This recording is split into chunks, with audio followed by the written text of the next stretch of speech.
students, let us continue the topic Discovering Tut. The saga continues. Passage begins. Amenhotep III, Tut's father or grandfather, it is not clear over here, was a powerful pharaoh who ruled for almost 4 decades at the height of the 18th dynasty golden age. His son Amenhotep IV succeeded him and initiated one of the strangest periods in the history of ancient Egypt. The new pharaoh promoted the worship of the Aten, the sun disk. Aten is the name of the sun, okay? Changed his name to Akhenaten or servant of the Aten, and moved the religious capital from the old city of Thebes to the new city of Akhenaten, known as now Amarna. He further shocked the country by attacking Amun, a major god, smashing his images and closing his temples. It must have been a horrific time, said Ray Johnson, director of the University of Chicago's Research Center in Luxor, the site of ancient Thebes. The family that had ruled for centuries was coming to an end, and then Akhenaten went a little wacky. Wacky means here amusing in slightly odd way, okay, somewhat eccentric. Now let us have the explanation of the above passage. Tut's father or grandfather Amenhotep III was a very powerful pharaoh who ruled over a period of 40 years. His son Amenhotep IV succeeded him and began the strangest period in the history of Egypt. He promoted the worship of Aten, the sun disk. He changed his name to Akhenaten, meaning servant of the Atens. He also shifted the religious capital from Thebes to the new city of Akhenaten called Amarna.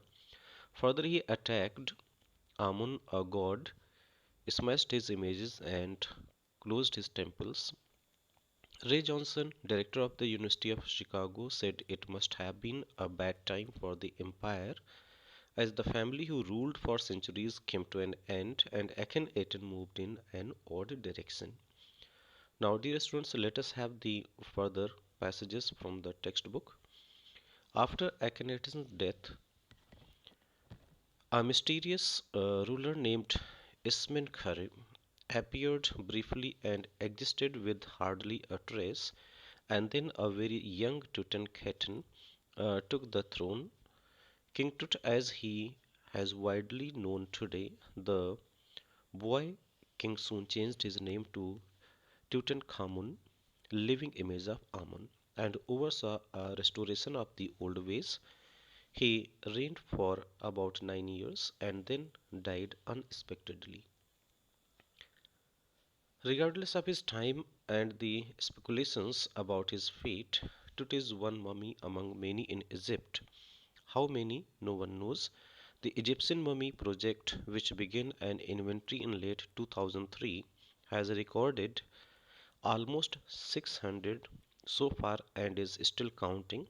The next phase is scanning the mummies with a portable CT machine donated by the National Geographic Society and Siemens, its manufacturer.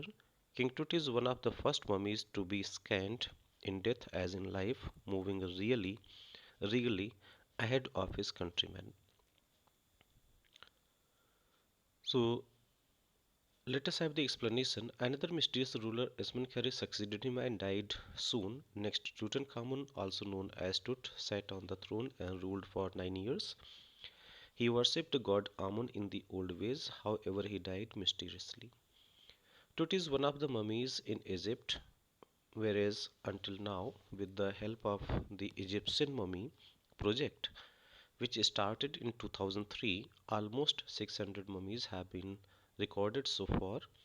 King Tut's mummy was the first one to be scanned by CT under the next phase of scanning the mummies with the machine donated by the National Geographic Society and Siemens. A CT machine scanned, this is the further passage from the text.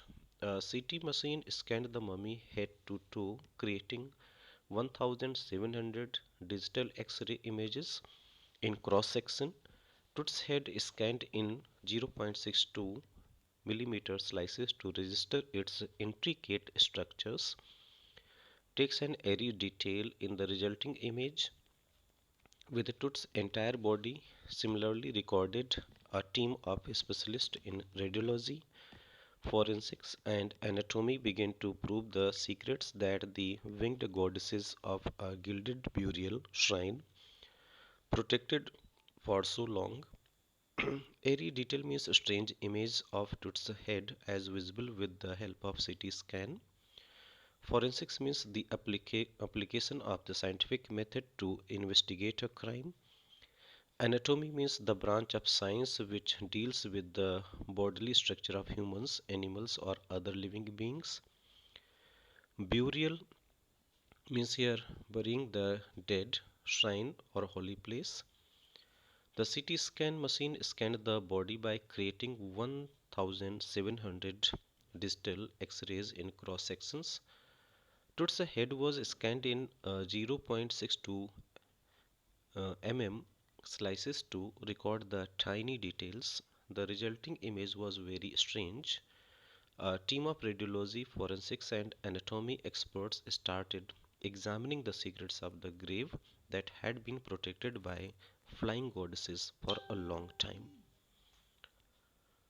Further explanation is further passage is here. The night of the scan, workmen carried Tut from the tomb in his box like pallbearers. They climbed a ramp and a flight of stairs into the swirling sand outside, then rose on a hydraulic lift into the trailer that held the scanner. 20 minutes later, two men emerged, sprinted for an office nearby, and returned with a pair of white plastic fans. The $1 million scanner had quit because of sand in a cooler fan. Curse of the Pharaoh, joked a guard nervously.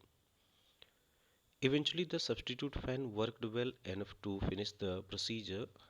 After checking that no data had been lost, the technicians turned it over to the workmen who carried him back to his tomb less than 3 hours after he was removed from his coffin. The pharaoh again rested in peace where the funerary priest had laid him so long ago. Pallbearers means a person who helps to escort a coffin at a funeral. Swirling means to spin or twist. Hydraulic lift means a lift that uses a machine to lift or move heavy objects with the pressure. Sprinted means ran at a high speed. During the night, workmen climbed up on the ramp and the flight of stairs to carry the body from the tomb into the spinning sand outside. They rose the body onto a hydraulic lift, then into a trailer where the scanner was kept. After 20 minutes, two men ran towards the office nearby to bring two fans.